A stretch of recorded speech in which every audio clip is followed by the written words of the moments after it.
సుమన్ టీవీలో మీ personal and business promotions కోసం కింది నెంబర్కి కాంటాక్ట్ చేయండి.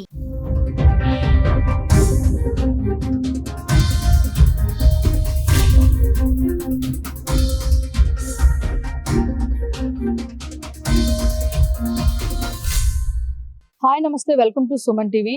నూతన సంవత్సరానికి సంబంధించి తిరుపతి జిల్లా ఎస్పీ సుబ్బరాయుడు కొన్ని మార్గదర్శకాలను జారీ చేశారు. ముందుగా తిరుపతి జిల్లా ప్రజలకు నూతన సంవత్సర శుభాకాంక్షలు తెలియజేస్తూ ప్రశాంత వాతావరణంలో నూతన సంవత్సరాన్ని జరుపుకోవాలని సూచించారు. డిసెంబర్ 31 అర్ధరాత్రి నుంచి కూడా అంటే రాత్రి 10 గంటల నుంచి కూడా చెక్ పోస్టులను ఏర్పాటు చేసి తిరుపతి నగరంతో పాటు జిల్లా వ్యాప్తంగా కూడా వాహనాలు తనిఖీ చేస్తారు. అదేవిధంగా వైన్ షాప్స్, బార్లు కూడా ఏవైతే నిర్దిష్ట టైంలో వారికి సమయం కేటాయించారో ఆ సమయం వరకే వాటిని ఓపెన్లో ఉంచాలి, ఆ తర్వాత మూసివేయాలి. గరుడ వారధికి సంబంధించి యూనివర్సిటీ ఫ్లైఓవర్కి సంబంధించి డిసెంబర్ 31 రాత్రి 10 గంటల వరకు మాత్రమే ఉంటుంది, ఆ తర్వాత వాటిని క్లోజ్ చేస్తారు. ఏదైతే బహిరంగ ప్లేసెస్లోని ఫ్లైఓవర్స్ పైన ఎటువంటి కూడా నూతన సంవత్సర వేడుకలు జరగకూడదు, అలా జరిపించిన వారి పట్ల కఠిన చర్యలు తీసుకుంటామని చెప్తున్నారు. అంతేవిధంగా నూతన సంవత్సర వేడుకల్లో ఏదైతే సంస్కృతిని కించపరిచేటువంటి అశ్లీలత నృత్యాలు కావచ్చు, లేదంటే డీజే రికార్డింగ్ డ్యాన్సులకు ఎటువంటివి అనుమతి లేదు.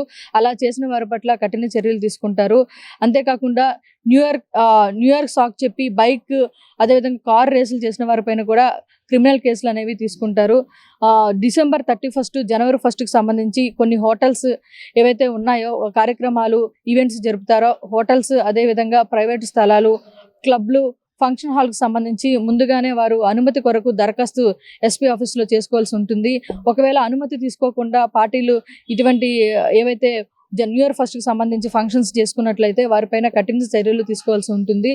అంతేకాకుండా న్యూ ఇయర్ ఈవెంట్స్ని అర్ధరాత్రి 1 AM వరకు కూడా కొనసాగించిన హోటల్స్ కానీ ఫంక్షన్ హాల్స్ కానీ ఉన్నట్టయితే వారు ఖచ్చితంగా వారి యొక్క ప్లేసెస్లో ఏదైతే ఎగ్జిట్ అదేవిధంగా ఎంట్రీ ప్లేసెస్లోనూ అక్కడ ఉన్న ప్లేసెస్ అన్నింటిలో కూడా సీసీ కెమెరాలు అనేవి పెట్టుంచాలి. అదేవిధంగా కఠినమైన సిబ్బందిని కూడా బందోబస్తు, ట్రాఫిక్కి ఎటువంటి అంతరాయం కలగకుండా కూడా వారు తగిన చర్యలు తీసుకోవాల్సి ఉంటుంది.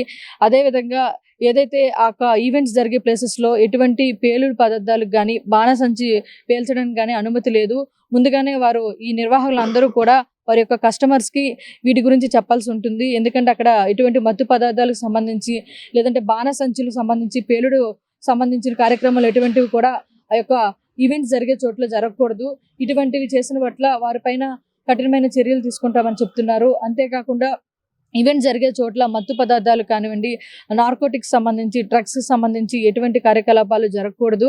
ఖచ్చితంగా కార్యనిర్వాహకులు ఎవరైతే ఈవెంట్స్ ఆర్గనైజర్స్ ఉంటారో వారందరూ కూడా ఖచ్చితంగా వీటన్నిటిని కూడా దృష్టిలో పెట్టుకొని ఒకవేళ అలాంటివి జరిగితే వారిపైన, నిర్వాహకుల పైన కూడా కేసెస్ అనేవి నమోదు చేయడం జరుగుతుంది. కాబట్టి వీరందరూ కూడా ఖచ్చితంగా వాటి పట్ల కొంచెం అవంతా కూడా బాధ్యతాయుతంగా ఉండాలని చెప్తున్నారు. అంతేకాకుండా వారి యొక్క ఈవెంట్ జరిగే ప్లేసెస్లో ఖచ్చితంగా సెక్యూరిటీ గార్డ్స్ని, సిబ్బందిని వారు అక్కడ పెట్టుకోవాల్సి ఉంటుంది. ఎందుకంటే అక్కడ ఎటువంటి కార్యక్రమాలు డిస్టర్బెన్స్ అనేది జరగకుండా ఉండేదానికి తగిన సిబ్బందిని వారు అక్కడ పెట్టుకోవాల్సి ఉంటుంది, ఎవరైతే కార్యనిర్వాహకులు ఉన్నారో.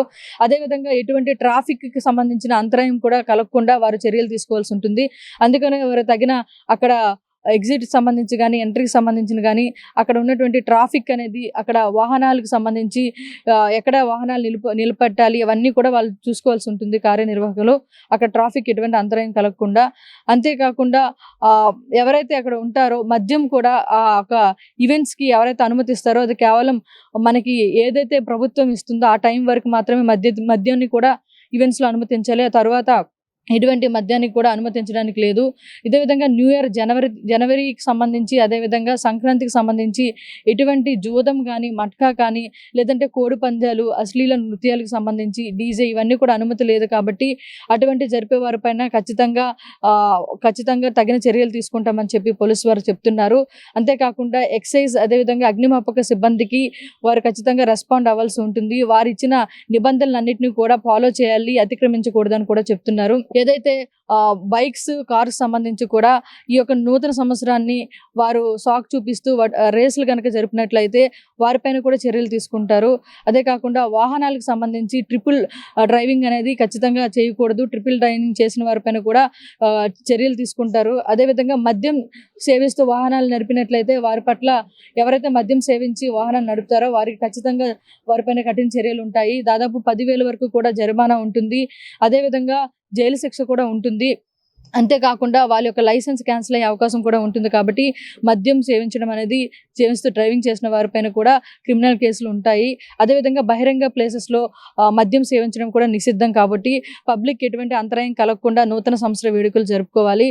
అంతేకాకుండా మైనర్ వాళ్ళు వాహనాలు నడపకూడదు. ఒకవేళ మైనర్ వాళ్ళు కనుక వాహనాలు ఇచ్చినట్లయితే వాహనం యొక్క యజమానితో పాటు తల్లిదండ్రులకు కూడా తగిన చర్యలు ఉంటాయి. కాబట్టి మైనర్ వారు వాహనాలు నడపకూడదు. ట్రిపుల్ డ్రైవింగ్ అనేది నిషిద్ధం. ఎటువంటి కార్ కానీ బైక్ కానీ రేసెస్ అనేవి జరగకూడదు. ఇవన్నీ చేసినట్లయితే ఖచ్చితంగా కఠిన చర్యలు ఉంటాయి. కాబట్టి ఇవన్నిటిని దృష్టిలో పెట్టుకొని ఎవరైతే యొక్క ఈవెంట్ కార్యక్రమం మేనేజర్స్ ఉంటారో ఆ ఈవెంట్ మేనేజర్స్ అందరూ కూడా ఈ నూతన సంవత్సరం సంబంధించి ఇవన్నీ మార్గదర్శకాలు అన్నింటిని కూడా దృష్టిలో పెట్టుకొని నూతన సంవత్సర వేడుకలు జరుపుకోవాలని చెప్పేసి పోలీసు వారు సూచిస్తున్నారు. Keep watching Suman TV. అందరూ కూడా నూతన సంవత్సర వేడుకల్ని సంతోషకరమైన భద్రంగా చేసుకోవాలి తప్ప అవి శృతిమించి ఇతర ప్రజలకు లేదా వారి ప్రాణాలకి ప్రమాదం తెచ్చుకునే విధంగా ఉండకూడదు. తిరుపతి ఒక ఆధ్యాత్మిక నగరం కాబట్టి ముందే అందరికీ కూడా ఆ విధి విధానాలని తెలియజేయడం జరిగింది.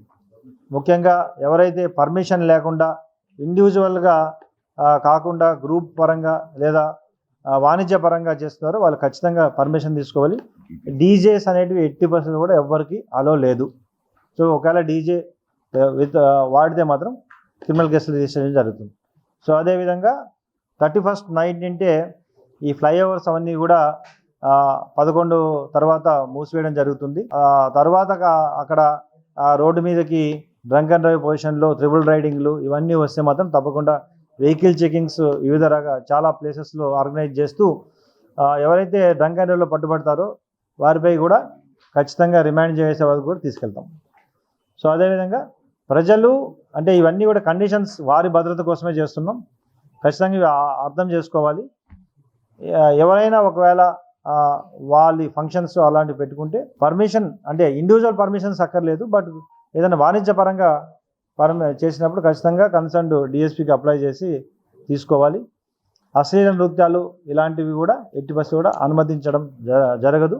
అలాంటి చేసినా కానీ ఖచ్చితంగా తగిన చర్య తీసుకోవడం జరుగుతుంది.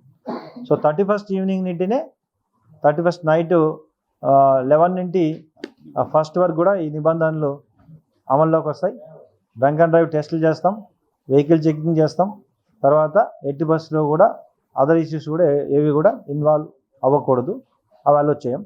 అండ్ రాబోయే రోజుల్లో ఈ సంక్రాంతి ఫెస్టివల్ వరకు కూడా ఈ కాక్ ఫైట్స్ లేదా గ్యాంబ్లింగ్స్ ఇలాంటివి కూడా పూర్తిగా నిషిద్ధం. అవి చేసిన వారిపై కూడా తగిన చర్య తీసుకోవడం జరుగుతుంది.